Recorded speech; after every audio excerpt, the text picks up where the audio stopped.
Hello and welcome to Metra Home Theater Tech Tips. I'm Brett McCall. I'm Adam Rogers. And Adam, tell me what we're brought to you by today. Well, actually, today's episode, we're going to be talking about how to get audio, we're going to be talking about audio extenders, connectors, and noise floor.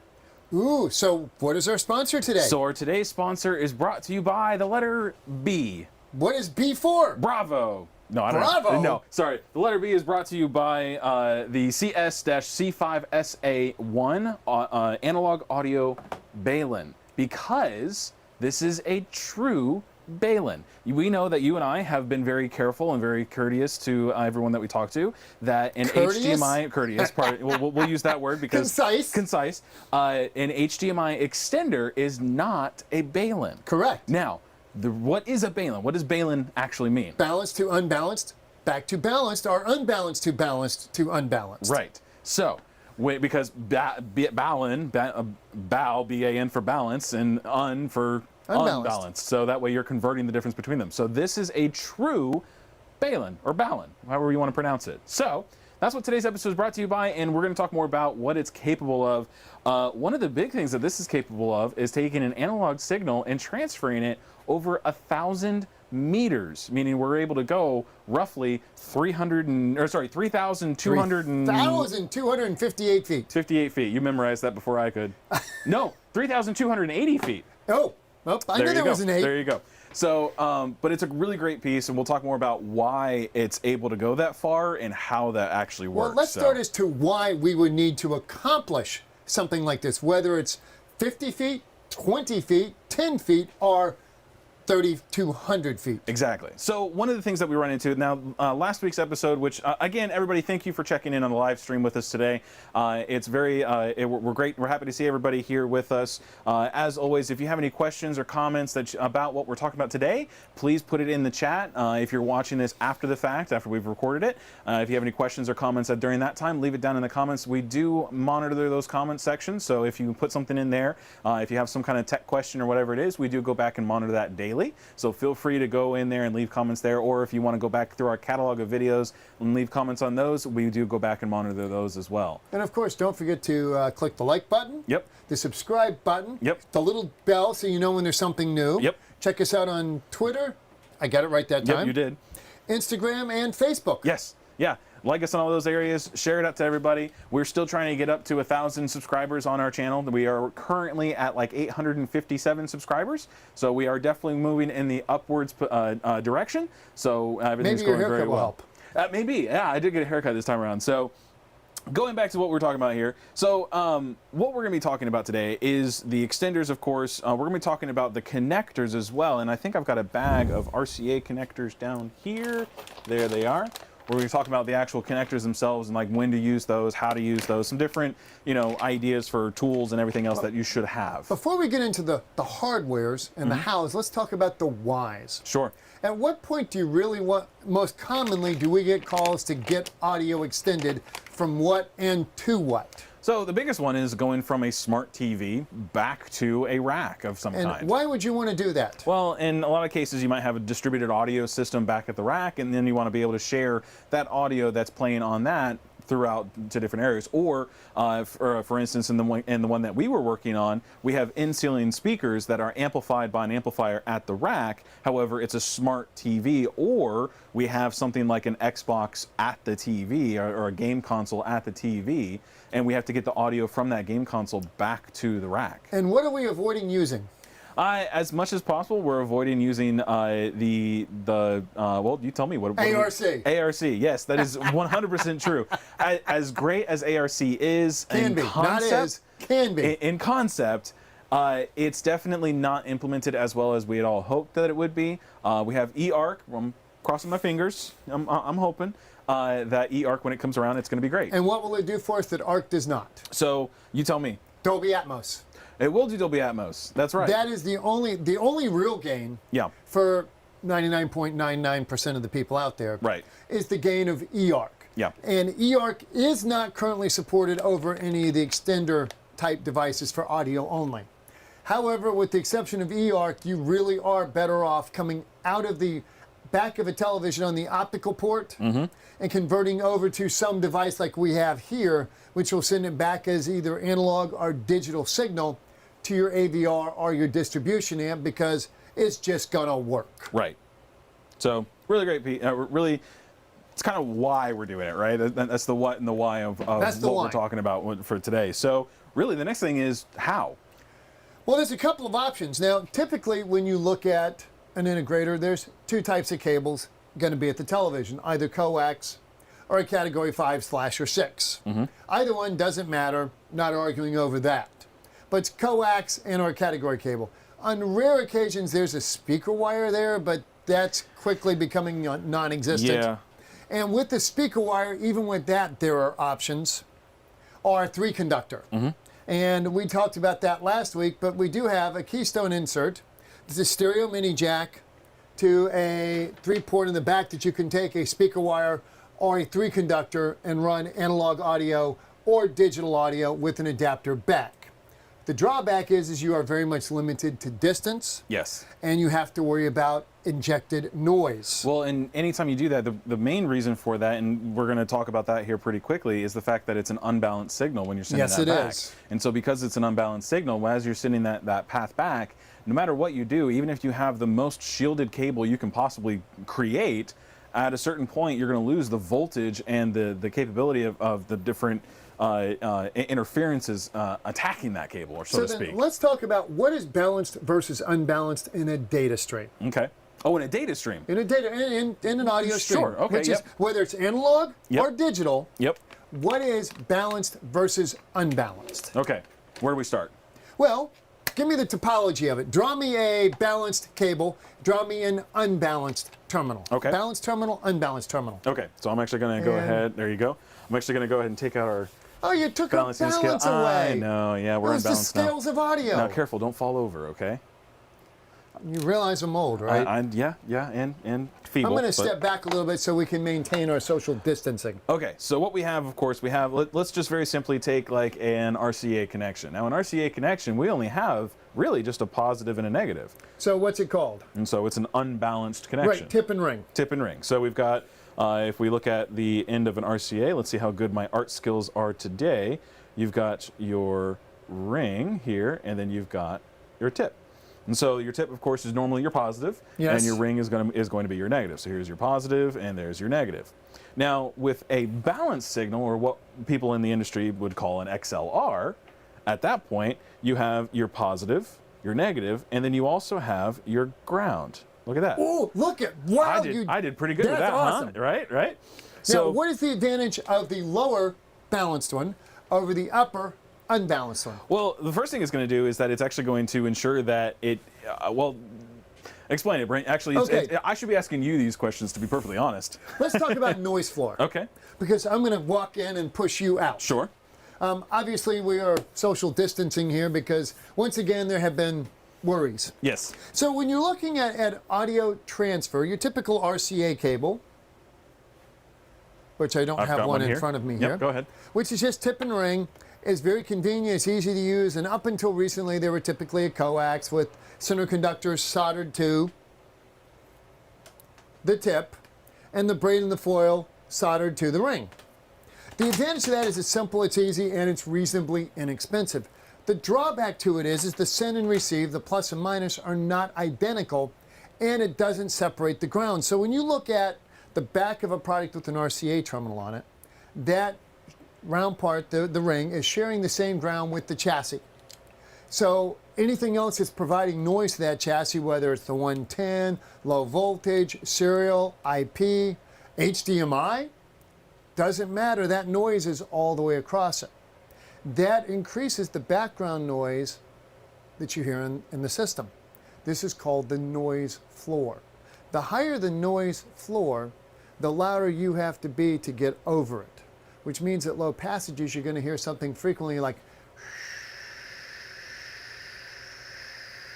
something that's always going to be there. It's always there. And usually it's the same level, same volume. Yes. So a lot of times turning the volume up will increase that. Yes. Because it's part of the signal. Right. But the idea is to lower that noise floor so you don't hear it, so quiet passages in a movie or music become more real, more like you're there. And you'll hear people talk about amplifiers breathing. A lot of times it's not the amp, it's the transmission method of the audio. Now, this can affect analog much more easily than digital, but it still will affect digital. So when you look at an RCA cable, just positive and negative. That's it. So this ground is not only the signal ground for the data, it's also the electrical ground between the two devices. In the 80s, it was not uncommon to see people take an RCA cable and cut the ground off on one side. This was called a directional RCA cable, and you'll still find cables that have arrows on them. This is pretty much a crock, and here's why, because the only way the data is actually going to transfer is if you have a common ground at some point between those devices, and that's generally the power cords. So you're still sharing that ground, and you're not really dropping not really doing anything. The noise floor. Yeah, you're not really gaining but any... It sounds cool. It's like, oh, I've done this to my cables. It's cool. Right. And we all did it back in the 80s, but it really doesn't matter. When you look at a balanced cable, the signal is entirely separate from the electrical ground. So you have a plus and a minus to cover that waveform.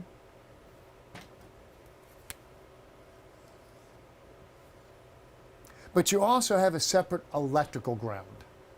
Now, this means that the chassis ground of the device is entirely separate from the data stream.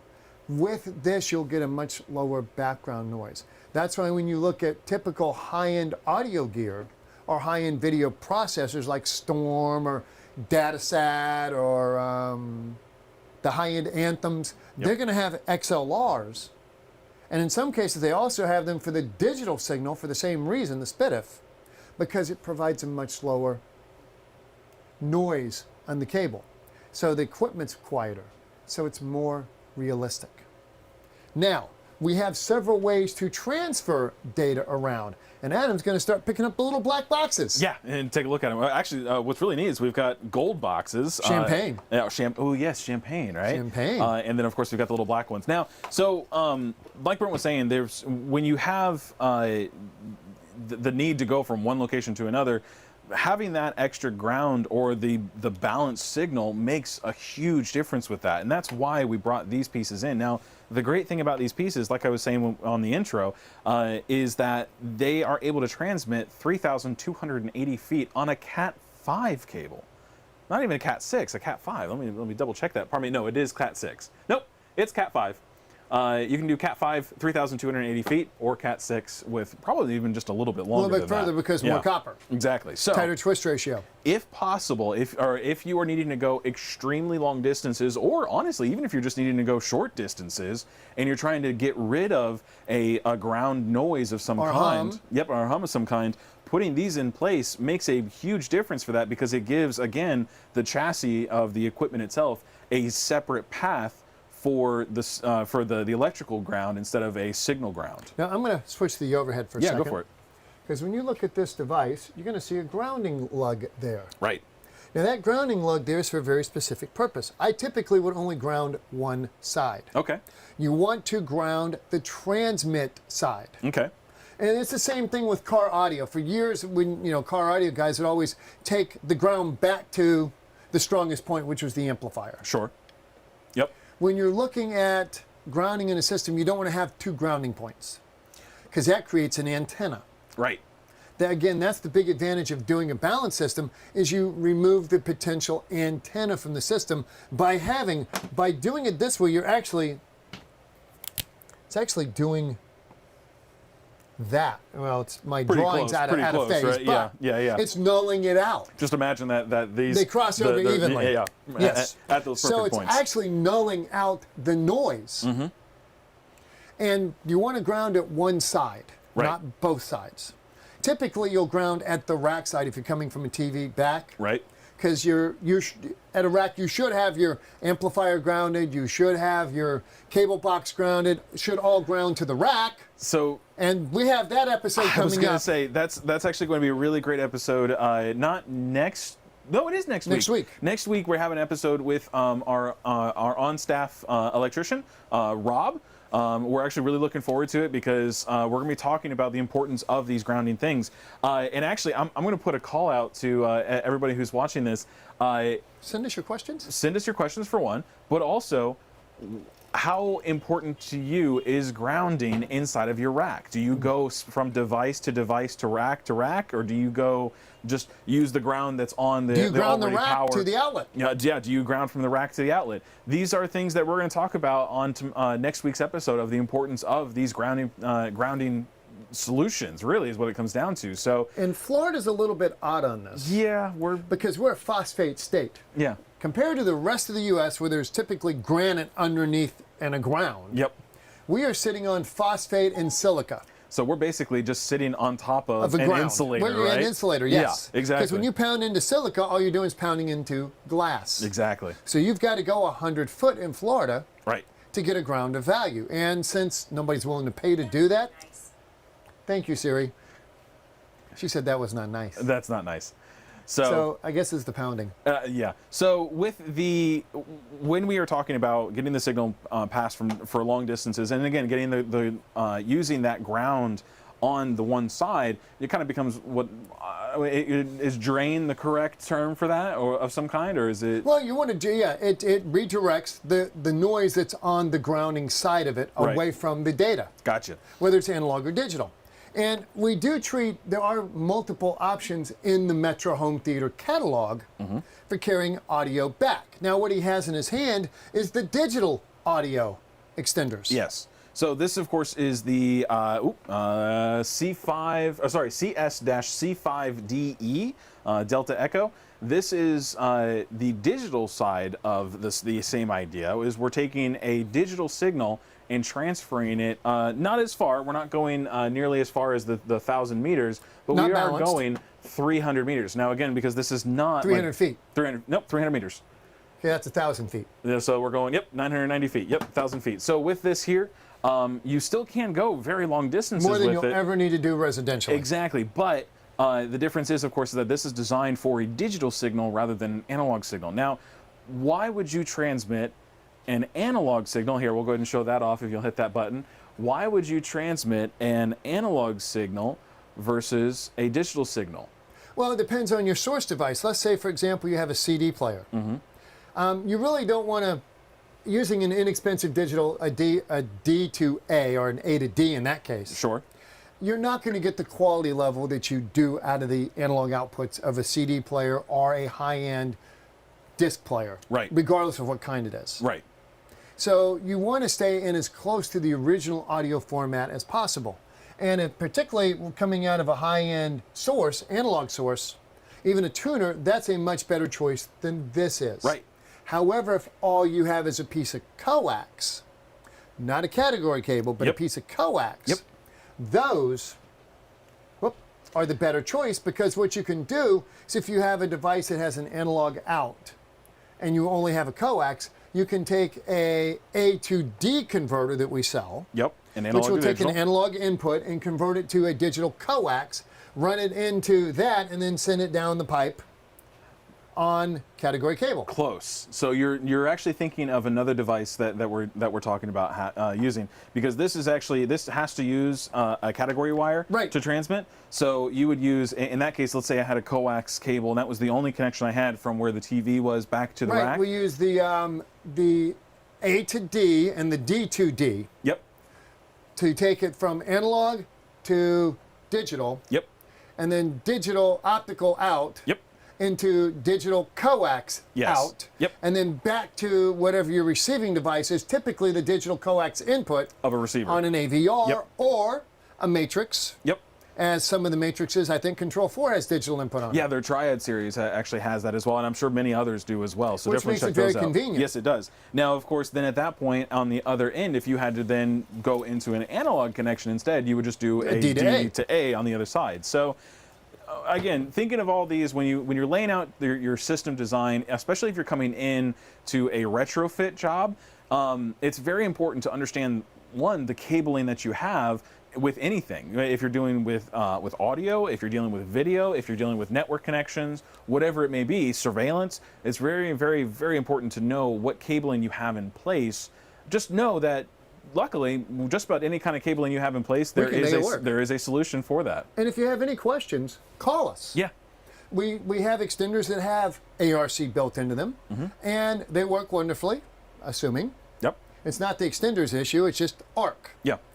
If you can avoid using ARC, make life much simpler for your customer by just giving them an additional input on the AVR. There's no configurations, there's no changes. Just change the input and boom, life is wonderful. And everything just kind of works very well, doesn't it? Yes, reliably well. As always, everybody, if you have any questions, feel free to put it down in the chat. Leave it down in the comment if you're checking in with us after the fact. As always, you can contact us at our tech support line at 386-492-8584. You can, of course, also email myself or Brent at adamr@metrahometheater.com or brentm@metrahometheater.com. And then, of course, they can call you as well. And of course, to my cell phone. Now, while we're just talking about audio in general, let's talk about the difference between an RCA cable and an Xlr cable. Now, when you're looking at an Xlr cable, you're going to have a round cylinder with 3 pins in it, and that represents this. Right. This is a much larger terminal, and you're going to find it on higher-end preamps, amplifiers, disk drives, and some streaming pieces. There are some streamers out there that offer it as well because they want to give you the best audio possible, particularly if you're using Deezer or Tidal. Exactly, yeah. So yeah, those streaming services, like you said, Deezer or Tidal, there's a couple others, even Amazon Music. Yes. Even Amazon Music is using a higher-end quality audio signal, so and they want to give you that capability. If you have the XLR option from a cabling standpoint, do so. That will lower the noise floor between the devices. So by the time it gets to your speaker, the quiet passages are just quiet. So let's say they don't have an option for a balanced signal from the beginning or all the way through. What can they do out in the field that will help bring that signal back down? Even shorter distances, this will help drop that. If you have devices in the rack that are causing you problems, a simple answer, honestly, is to try these because that will lift the ground even though it's inside the rack. So you'll come out of your source device into this, and then make a 25-foot coil, a category cable, go into the other device, ground one end. Just one end. One end. Just ground one end, not both together. One end. Go into your amplifier and your noise floor will go down. Now, the easiest way to do the grounding is that, because a lot of times you're going to be coming out of a source device that probably doesn't have a ground pin on it. It's going to have a two-prong plug, probably figure 8. So instead, if you ground it to the AVR or the preamp, there will be a grounding lug on the preamp in most cases, or the phono grounding point. So that way you can do that, and to help mitigate that signal. Now, another thought that I had is they could also convert a digital signal from a coax connection into an optical. Because optical is also lifts the ground. It lifts the ground because of course we're doing light. I'm a big fan. One of the advantages of using this type of product between a display and an AVR instead of ARC is you are lifting that ground on the audio. Because you're coming out optical from the television, and some of these devices will allow for remote powering. Not all of them, but some do. This one does, for example. And by doing that, you're actually lifting that ground. So you can still bring that noise floor down even though you're on a coax. So we know this very well because of HDMI, because the HDMI connection between a TV and an AVR is a beautiful ground, because it actually has a wonderful ground capabilities to it, which is why a lot of times we'll get calls about people having a burnt out HDMI input. I had that call this week. But everything works out fine, right? Input number 2 on the AVR in Savannah area. He had to move it over. So, and it's probably because there's a differential in grounding. The other thing we see, and not every week, but it still happens, is they'll have a problem where it doesn't sync up at all. I'll say, okay, here's what I want you to do. Grab an extension cord, plug it in where the AVR is, plug the TV in the other end. Let's see what happens. And we've covered this in a previous episode. Yes, we have. But that ground potential difference can absolutely mess up a digital signal. Yep.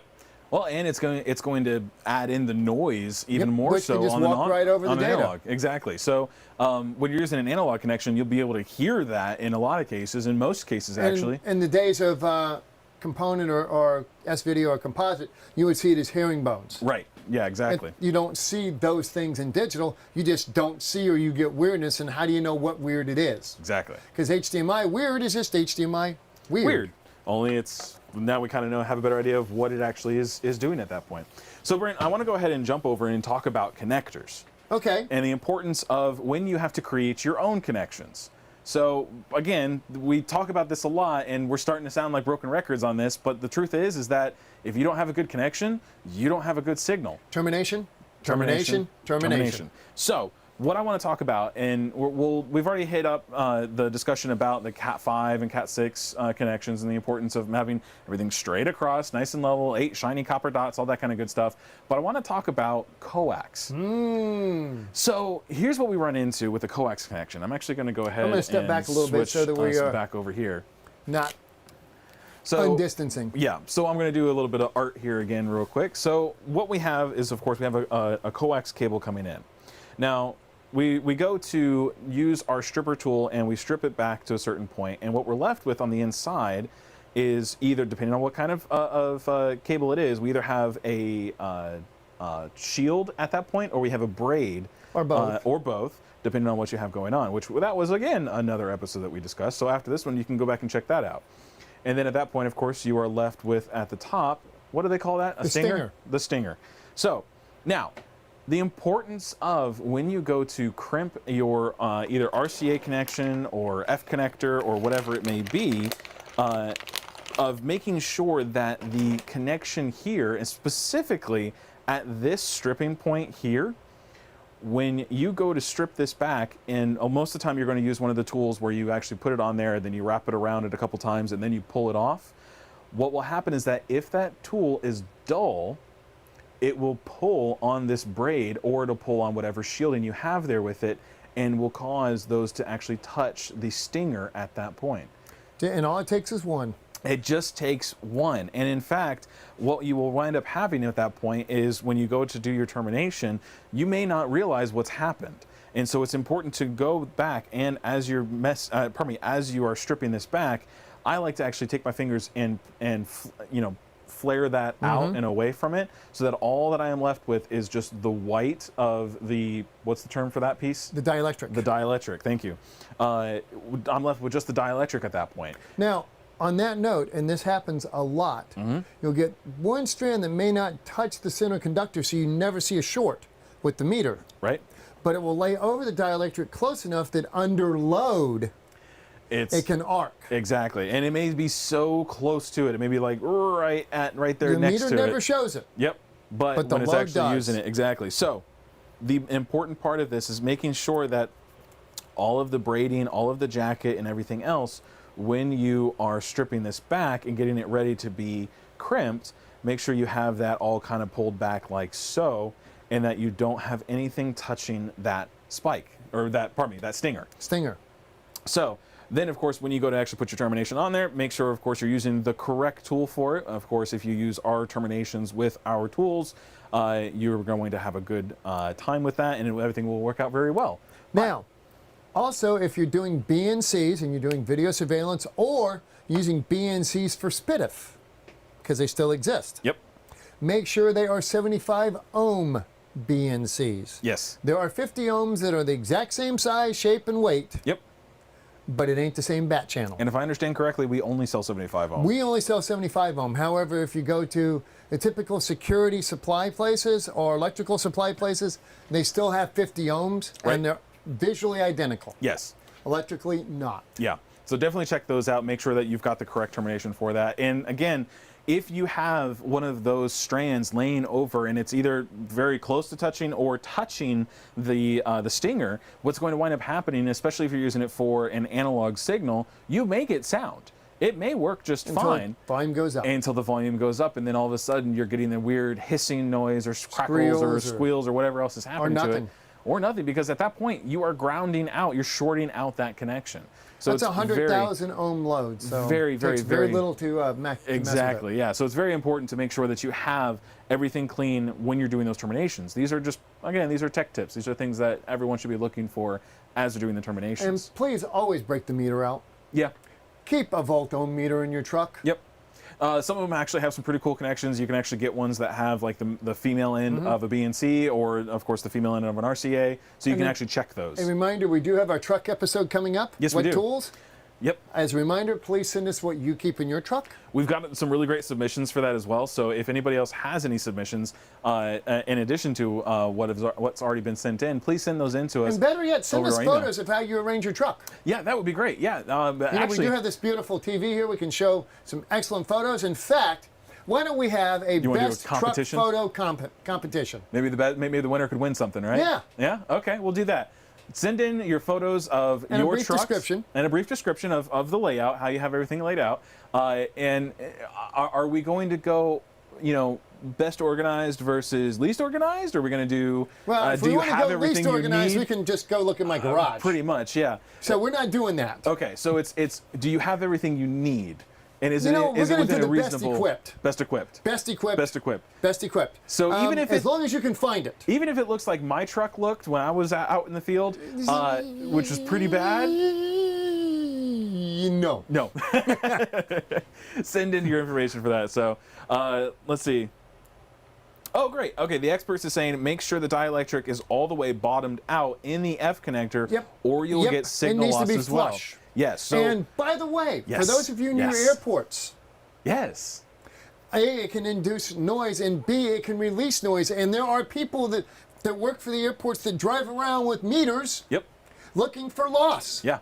Yeah. Well, and you don't even have to be working in the airport. No, you just could nearby. be something nearby, and you'll get called, and you'll be because again, that's a federal and federal. Yeah, noise is important. thing, FCC controls that noise. Yep, exactly. So definitely. And thank you, experts. Yeah, thank you for that. Yes, definitely. Make sure the dielectric is bottomed out. What he's talking about in particular is as you are putting your F connector on the end of it, you'll see on the inside there's almost like a tray at the very bottom on the inside of it. You want to make sure where the hole is that the dielectric comes up and meets and flush with the bottom of that. Now, when you're using our crimping tools, the nice thing is that there's actually a cone that feeds inside of there that will ensure that dielectric is flush with that. Now, of course, to a certain degree, if it's way down inside, it's not going to make a difference, or if it's way out, it's not going to make a difference there either. So long as you're within the which is why you want to use a tool that's actually meant for stripping or coax. Yes. 59 or 6 Yep. or quad, not your dikes, because you want to get that exact measurement. Yes. So, and that's very important. We talked about the importance of keeping up with your tools, not so much just not forgetting them at the job site, which I'm pretty sure almost everyone has done that, but also ensuring that the blades, the distances, dies, the distances, everything that's on there are kept up to where they're supposed to be at. And if it's not, do yourself a favor, replace it. Get a new tool. It's almost cheaper just to go ahead and buy a new tool versus a new blade in most of these cases. Yeah, because it's a pain in the butt to change them. Yeah, it is. So I used to definitely. love you get them with the little Allen wrench and all that stuff. It's like, I'm just gonna go buy a new one at that point. So yeah, definitely keep up with your tools, because if you again, if you're going to cut a coax or strip a coax cable, and your blades on your coax stripper are blunt or dull, at that point, all you're doing is just pulling those strands and twisting them around the and you can see it, the stinger. And so, yeah, you can see it at that point for sure. So definitely keep up with those and replace them as needed, because you're going to save yourself a lot of headache. And of course, the same with your Category 5 or Category 6 cables. Yes. Termination, termination, termination. Termination. That's yours. That's your sign off now, right? Well, I'm a firm believer in. Yep. Reboot early. That's still a lot of calls. Yeah, it is. Yes, it is. It's actually probably a large percentage of our calls. Now, increasing calls, tech tip, increasing calls. And you and I both answered this. We're starting to see a lot of issues with cable boxes. When you turn the system off at night, you turn the TV off, the cable box does not actually go off. Right. The TV does not actually go off. Right. And if there's an extender in line, the TV's still sitting back the hot plug. The extender's still sitting back the hot plug. But when the cable box comes back on, when it turns EDID on, Yep. unless there's been a resync of hot plug, it doesn't know who, what, when, or where. So we see a lot of failures, and we're seeing more of these in the Northeast and Southeast in Texas than we are in the rest of the country. Right. But I got my first call from Chicago this week on that. Okay, so it is starting So to it's spread starting to more spread, and and more. I think it's updates in the cable boxes. Yeah. AIO is really first your best choice if you Yep. have an automation system, because it will interrupt the hot plug. Yep. Every time you turn the TV off, open the relay. When you turn the TV on, close the relay, forces a hot plug reset. That's the #1 solution, because it happens every single time. Yeah, I was looking for my AIO2 over here that The I had. secondary solution that Adam and I suggest, is particularly if you have a switch or an extender, Yep. is put a timer outlet on it. Yeah. Go to Home Depot or Lowe's, buy a battery backup timer outlet. Yep. Turn it off at 3 in the morning. Yep. Turn it on 15 minutes before they typically wake up. Yep. And that will force a hot plug reset. The drawback to that is that's great in the morning. It may not solve the problem Throughout the at day. night Yes. when they come home. That's why the AIO, and if you don't have a control system, the CS-IR kit CCUS. Correct. With code learning and the built-in relays will solve that problem for you. Yeah. So that's today's specific tiny tidbit tech tip. Yes. Yeah, exactly. So now that we've talked about extending the audio, we've talked about the connectors and the importance of both of those and choosing the right one to do that, let's go back and talk a little bit more about the noise floor. Okay. So when we talked about the noise floor before, we specifically talked about it in relation to a device like balanced this, connection. a balanced connection. So what... Now, and we will cover this more in depth next week with the electrician, because grounding very much Yes. affects Yes. noise floor. Very when much you so. are looking at your rack, and you see one right behind him. Yep. Now, we have run into very specific noise floor and grounding issues here, because some gear is on one side of the room, some gear is on the other side of the room, and Yep. two things happen. We burn out the USB port on my laptop, Yes, we did. and we also shocked the crap out of ourselves. Yes, we did. That was fun. Because there was 90 volts going across that thing. Yes, it was, and we found out later on that it was actually it was a short on one end of it. It was grounding out on one side.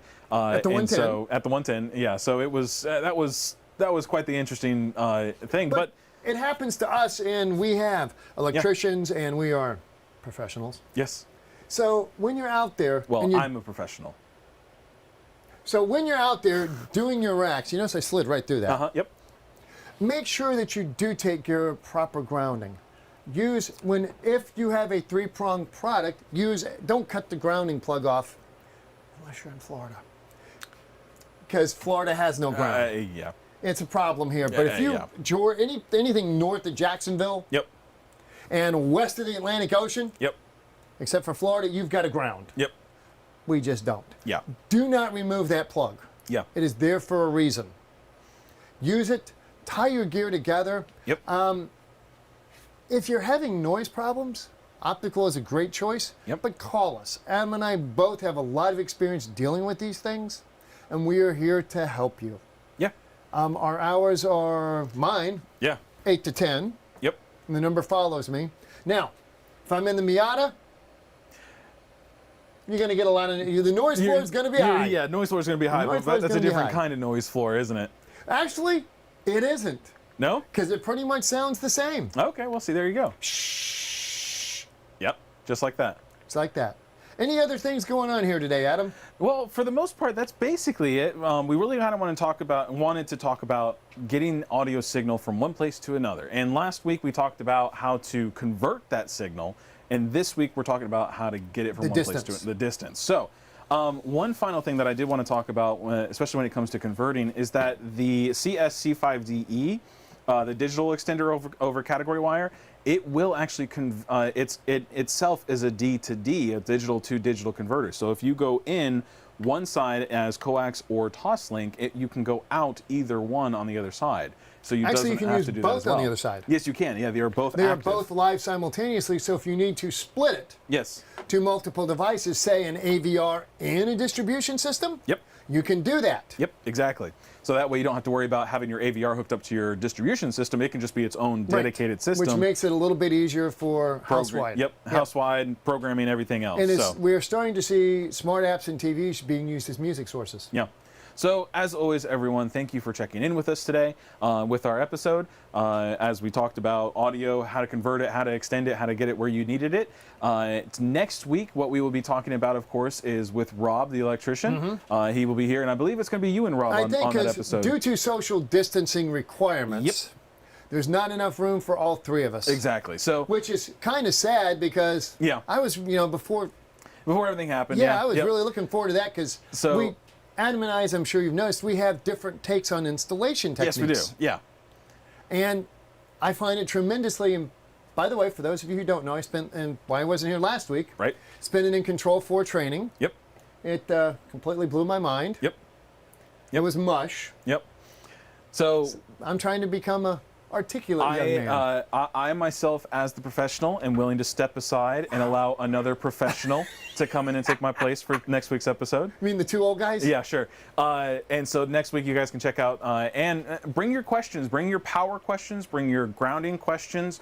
Rob is a fully licensed electrician here in the state of Florida. Has been at it for his entire life and has a strong background now in Vantage, lighting, Crestron lighting, smart lighting, dealing with high voltage, low voltage connections, because he's been working with me for 22 years here doing that. Yeah, exactly. So he's the perfect person to ask those questions for. He has dealt with grounding issues when it comes to audio equipment and video equipment throughout those 22 years and before that. And so he's very happy to answer any kind of questions you all might have. And if you can get them to us early, that's even better, because the more we know going in, the better defined the information we can share. Exactly. So with that, everybody, again, thank you so much for checking in with us this week. We will see you next week, as always. And again, you can contact myself through the tech support line at 386-492-8584, or you can email me at adamr@metrahometheater.com. And then, Brent, how can they contact you? At 866-839-9187, extension 2203. And that will forward to my cell phone. Because I'm typically not here. Right. Or at brentam@metrahometheater.com. I am typically available from 8 a.m. to 10 p.m. Eastern Standard Time, 7 days a week, except for Spyclops calls.